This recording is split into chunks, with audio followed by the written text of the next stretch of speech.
کہ معلمی ٹیچنگ پیشے پیغمبری تب بنتی ہے جب اس کا مقصد علم کے بدلے پیسے کا حصول نہ ہو۔ اللہ کا عرفان زندگی کے بہت سارے مسئلے حل کر دیتا ہے۔ یہ ایک سجدہ جسے تم گراں سمجھتا ہے ہزار سردوں سے دیتا ہے آدمی کو نظر۔ لوگ سست نہیں ہوتے، ان کی زندگی کے مقصد سست ہوتے ہیں۔ ہے عمل لازمی تکمیل تمنا کے لیے، ورنہ رنگین خیالات سے کیا ہوتا ہے۔ لیکن واسطہ صاحب کہتے ہیں غصہ ایسا شیر ہے جو آپ کے مستقبل کو بکرا بنا کے کھا لیتا ہے۔ غصہ چھوٹے آدمی کی نشانی ہوتی ہے، چھوٹے آدمی کی کہ own your morning elevate your life. خوبی کی خوبی یہ ہے کہ یہ آپ کے اندر خود اعتمادی پیدا کرے۔ صاحب کتاب کی مغفرت آپ کو اس کے کلام کو سمجھنے میں ہیلپ کرتی ہے۔ حقیقی محبت بڑی زبردست قسم کی چیز ہے سر، اور اس محبت پہ ساری محبتیں قربان، اللہ تعالیٰ کی محبت۔ السلام علیکم دوستوں، آج میں لاڑکانہ سٹی میں آیا ہوں اور آج میں ایک ایسی شخصیت کے ساتھ بیٹھا ہوں جو میرے روحانی مینٹور ہیں اور لاڑکانہ کے عظیم ترین اور مشہور استاد ہیں۔ ان کی لاڑکانہ میں 3 اکیڈمیز ہیں جن کا نام ہے WALT which stands for Wasif academy of life training. تو آج ہم ان سے جتنا ہو سکے سیکھنے کی کوشش کریں گے۔ تو آئیے اس ویڈیو کو شروع کرتے ہیں۔ السلام علیکم سر۔ علیکم السلام۔ سب سے کیسے آپ ٹھیک ہیں؟ سر ٹھیک ہوں سر، آپ کا بہت بہت شکریہ کہ آپ نے اپنا قیمتی ٹائم ہمیشہ انٹرویو لینے کی ضرورت تھی۔ سر میں آپ سے کچھ سوال پوچھوں گا۔ سر میرا پہلا سوال یہ ہے کہ سر ہمیں ایک عام استاد سے سر عظیم استاد بننے کے لیے سر کیا کرنا چاہیے؟ سر وہ کہتے ہیں، میرے استاد ہیں ڈاکٹر اظہر وحید، وہ کہتے ہیں کہ معلمی ٹیچنگ پیشے پیغمبری تب بنتی ہے جب اس کا مقصد علم کے بدلے پیسے کا حصول نہ ہو۔ وہ قوم کبھی ترقی نہیں کر سکتی جس قوم کا جو استاد ہے وہ صرف اپنا سوچتا ہو، یعنی اپنے پیسے کا سوچتا ہو، اپنی شہرت کا بھوکا ہو، اور اس کی بھی ہمیشہ جیب پہ نظر رہتی ہے، قوم کبھی ترقی نہیں کر سکتی۔ ایسے استاد کو معذرت کے ساتھ معمولی استاد کہتے ہیں۔ عظیم استاد وہ ہوتا ہے جو پیسے کی تمنا کیے بغیر، پیسے کی لالچ کے بغیر علم اور صرف علم کی خدمت کرنا چاہتا ہو۔ تو اگر آپ پیسے کی طلب کرتے ہیں تو آپ کبھی عظیم استاد نہیں بن سکتے۔ تاریخ گواہ ہے، تاریخ میں جتنے بڑے استاد ہیں آپ اٹھا کے دیکھ لیں، وہ سب وہ تھے جنہوں نے کبھی پیسے کی تمنا نہ کی، جو علم کی خدمت کرتے رہے۔ علم کی خدمت بڑی چیز ہے، پیسہ نہیں۔ تو جب آپ علم کی تمنا رکھیں گے، پیسے کی نہیں، آپ عظیم استاد بن جائیں گے۔ سر میرا دوسرا سوال یہ ہے کہ سر آج کل کی جو یوتھ ہے وہ سر سوشل میڈیا کی طرف بہت ہی راغب ہو گئی ہے، وہ سر اسلام اور نماز سے بہت ہی دور چلی گئی ہے۔ سر ان کو آپ کیا کہنا چاہیں گے؟ سر ایسا کیوں ہوا، پہلے اس ریزن پر ڈسکس کریں۔ نماز اور عبادت جتنی بھی ہے یہ اللہ تعالیٰ کے احکامات ہیں۔ جب ہم اللہ تعالیٰ کو نہیں پہچانتے، اللہ تعالیٰ کو نہیں جانتے، صرف ہم اس لیے مسلمان ہیں کہ کیونکہ ہم مسلمان کے گھر میں پیدا ہوئے۔ اگر کوئی انگریز ہم سے پوچھ لے مسلم، آپ مسلمان کیوں ہیں، ہمارے پاس معذرت کے ساتھ، افسوس کے ساتھ کوئی جواب نہیں ہوگا اسے بتانے کے لیے میں اللہ کو کیوں مانتا ہوں، ٹھیک، اور میں ہندو کو غلط سمجھتا ہوں، کسی اور ریلیجن کے بندے کو غلط سمجھتا ہوں، اس لیے کیونکہ وہ یقین نہیں رکھتا جو میں بلیو رکھتا ہوں، ٹھیک ہے۔ دیکھا جائے تو وہ بھی تو پھر اسی طرح اپنے خدا کو مانتا ہے جس طرح میں اپنے اللہ کو مانتا ہوں۔ میرے پاس جب تک عقلی اور شعوری دلیلیں نہیں ہوگی اللہ تعالیٰ کو ماننے کی، تب تک اس نے جو احکامات دیے ہیں وہ پھر میں سر پورے نہیں کروں گا۔ اللہ کا عرفان زندگی کے بہت سارے مسئلے حل کر دیتا ہے۔ یہ ایک سجدہ جسے تم گراں سمجھتا ہے ہزار سردوں سے دیتا ہے آدمی کو نجات۔ جو انسان اللہ کو پہچان لے پھر وہ اللہ کے احکامات ماننا شروع کر دیتا ہے۔ جو اللہ کو نہ پہچان سکے وہ اللہ تعالیٰ کے احکامات کبھی نہیں مانتا۔ سوشل میڈیا سے محبت ان لوگوں کو ہوتی ہے جن کو یہ نہیں پتا ہوتا کہ اس سے اہم اور بھی بہت سارے کام ہیں، ٹھیک۔ جب میں نے 10 کام کرنے ہیں، جو سب سے زیادہ اہم ہوگا اس کو میں زیادہ وقت دوں گا، جو میری پروڈکٹیوٹی بڑھائے گا میں اس کو وقت دوں گا۔ تو کم انسان جس کے پاس یہ شعور نہ ہو کہ یہ کس پرپس کے لیے میں استعمال کر رہا ہوں۔ اگر تو وہ کسی پرپس کے لیے استعمال کر رہے ہیں، یعنی مارکیٹنگ کے لیے استعمال کر رہے ہیں، اپنے آپ کو پورٹری کرنے کے لیے استعمال کر رہے ہیں، ایک میسج کو زیادہ لوگوں تک پہنچانے کے لیے استعمال کر رہے ہیں، پازیٹیو یوز کر رہے ہیں، تو اس سے ہمیں کوئی اعتراض نہیں ہے۔ پر اگر یوز جو ہے وہ کسی فائدے کے لیے نہیں، کسی بینیفٹ کے لیے، جو فضول ہے، کسی کام کا نہیں ہے، بس ایسے ہی براؤز کرتے رہنا ہے، تو یہ تب ہوگا جب انسان کی زندگی بے مقصد ہوگی۔ مقصد جس زندگی میں نہ ہو تو پھر وہ اس طرح کے کام ہوگی، ویسے ٹھیک ہے۔ میرا تیسرا سوال یہ ہے کہ سر آج کل ہم بہت سست ہو گئے ہیں سر. ہم آج کا کام کل پہ اور کل کا کام پرسوں پہ چھوڑتے ہیں سر. یہ سستی کیسے ختم کی جائے sir? How to get rid of procrastination? Sir یہ سوال جب اینتھونی رابنس سے پوچھا گیا, اینتھونی رابنس کو جاننے والے جانتے ہیں. Anthony Robbins Donald Trump, Barack Obama, mother Teresa کے استاد رہے, کنسلٹنٹ رہے. یہ بڑی تینوں ہستیاں, یہ تینوں لوگ جب پریشان ہوتے ہیں تو اس سے کنسلٹیشن لیتے ہیں. یہ ان کا استاد کنسلٹنٹ ہے. اس سے جب پوچھا گیا لوگ سست کیوں ہوتے ہیں, ہی سیڈ لوگ سست نہیں ہوتے, ان کی زندگی کے مقصد سست ہوتے ہیں. تو جس کی زندگی میں کوئی مقصد نہیں ہوگا وہ انسان ہمیشہ سست رہے گا. سستی کو ختم کرنے کے لیے یہ ڈھونڈے کہ آپ تو کیا کرنا چاہتے ہیں. اللہ تعالیٰ نے آپ کو یہ زندگی دی ہے, آپ یہ کس راستے پہ گزارنا چاہتے ہیں, کون سا کام کرنا چاہتے ہیں, اور کس کام کے لیے اپنی زندگی کو وقف کرنا چاہتے ہیں, وہ کام آپ کے لیے اہم کیوں ہے. اس طرح کے سوالات جب آپ سوچیں گے, جب تک آپ اپنی زندگی کا مقصد نہیں ڈھونڈیں گے آپ سوچ رہے ہیں. تو زندگی اور زندگی کی اہمیت, وقت کی اہمیت, ٹائم کی اہمیت, زندگی کیوں گزارنی ہے, کس لیے گزارنی ہے, جب یہ چیزیں کلیئر ہو جائیں اس کے بعد تو سستی ختم ہو جائے. تو سستی کو ختم کرنے کے لیے سب برننگ ڈیزائر ہونی چاہیے. کیا کہتے ہیں کہ ہے عمل لازمی تکمیل تمنا کے لیے, ورنہ رنگین خیالات سے کیا ہوتا ہے. عمل برننگ ڈیزائر کا ہی. سر جو آج کل کی سر جنریشن ہے وہ بہت ہی سینسیٹیو ہو گئی ہے سر, چھوٹی چھوٹی باتوں پر بہت ہی غصہ کرتی ہے سر. ان کو سر آپ کیا کہنا چاہیں گے؟ سر دیکھیں, واسطہ صاحب کہتے ہیں غصہ ایسا شیر ہے جو آپ کے مستقبل کو بکرا بنا کے کھا جاتا ہے. غصہ چھوٹے آدمی کی نشانی ہوتی ہے, چھوٹے آدمی کی. بڑی منزل کے مسافر چھوٹا نہیں ہوتے. اگر آپ بڑی منزل کے مسافر بننا چاہتے ہیں تو غصہ سر اس کو ختم کرنا پڑے گا. غصہ ختم کرنے کے لیے, غصہ ختم تب ہوگا جب آپ کا علم, آپ کا عقل, آپ کا شعور وہ آپ کے جذبات پہ حاوی ہوگا. فار ایگزامپل ہم غصہ کیوں کرتے ہیں؟ اس لیے کرتے ہیں کسی کی غلط بات پہ کرتے ہیں. ٹھیک ہے, کسی کی غلط بات, جو معیار میں نے سیٹ کیا ہے غلط اور صحیح کا, اس معیار پہ غور کرنا چاہیے کہ کیا وہ واقعی آفاقی معیار ہے یا نہیں. غصہ اگر تو اللہ کے لیے تو ٹھیک ہے, اگر اپنے ذاتی مقصدوں کے لیے اور صرف اپنے ایگو کی سیٹسفیکیشن کے لیے تو وہ غلط ہے, وہ ہمیں تباہ کر دے گی. اس کو ختم کرنے کے لیے عقل اور شعور کو بڑھانا پڑے گا. ٹھیک ہے سر. کوئی بندہ غلط عمل کرتا ہے, کیوں کرتا ہے, اس پہ جب آپ سوچنا شروع کر دیں گے آپ کا غصہ آٹومیٹکلی ختم ہو جائے گا. What is the best way of reading books? دیکھیں مختلف قسم کی ٹیکنکس ہیں, بہت ساری ٹیکنکس ہیں. فار ایگزامپل ایک ریڈنگ ایکسپرٹ ہیں, ریڈنگ گرو سمجھے جاتے ہیں دنیا میں, جنہوں نے اسپیڈ ریڈنگ کا کانسیپٹ ڈیولپ کیا. ٹونی بزان جیسے نے آپ اسے اچھی طریقے سے جانتے ہیں. ٹونی بزان کہتا ہے reading is a 7 step process, 7 steps کا مشتمل ایک پروسیس ہے. 7 اسٹیپس اتنے بڑے ہیں کہ اگر وہ میں سمجھانا بیٹھوں ابھی تو شاید ویڈیو کی جو ڈیوریشن ہے وہ بہت بڑی ہو جائے. میں چند ٹیکنکس بتا دیتا ہوں, یہ ٹیکنکس سیکھ کر انسان ویڈیو کو بہتر کر سکتا ہے. ٹونی بزان نے جو ٹیکنک بتائی ہے reading is a 7 step process, اس چیز کو آپ پڑھ لیں, سمجھ لیں کہ آپ کو سکھا دے گی. اور SQ3R ایک ریڈنگ کی ٹیکنک ہے, وہ بڑی زبردست ہے. There is another technique SQ4R. That technique is quite useful.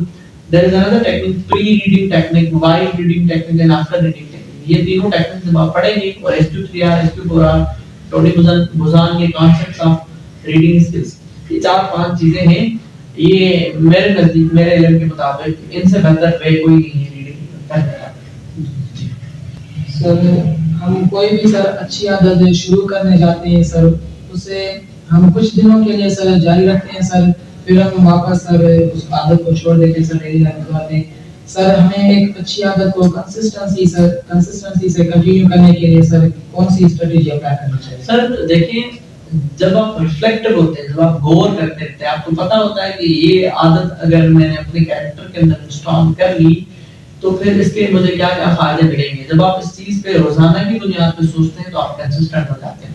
جب آپ شیطانی خیالوں کو ختم کرنے کا ہنر جانتے ہیں تب آپ کنسسٹنٹ ہو جاتے ہیں. ڈسٹریکٹ کرتی ہوئی جو چیزیں ہیں, آپ کو ان سے لڑنا آتا ہے, آپ کو ان کو ہرانا آتا ہے, تو آپ کنسسٹنٹ ہو جاتے ہیں. کنسسٹنسی وہ بندہ چھوڑ دے گا جو ڈسٹریکشنز کا مریض ہوگا, ڈسٹریکشن کی ایڈکشن اسے ہوگی. کہتے ہیں نا addiction to distraction is death of your creative production. یعنی جو ڈسٹریکشنز کی ایڈکشن ہے یہ آپ کی کریٹو پروڈکشن کو مار دیتی ہے, ختم کر دیتی ہے, اس کا موت ہے یہ چیز.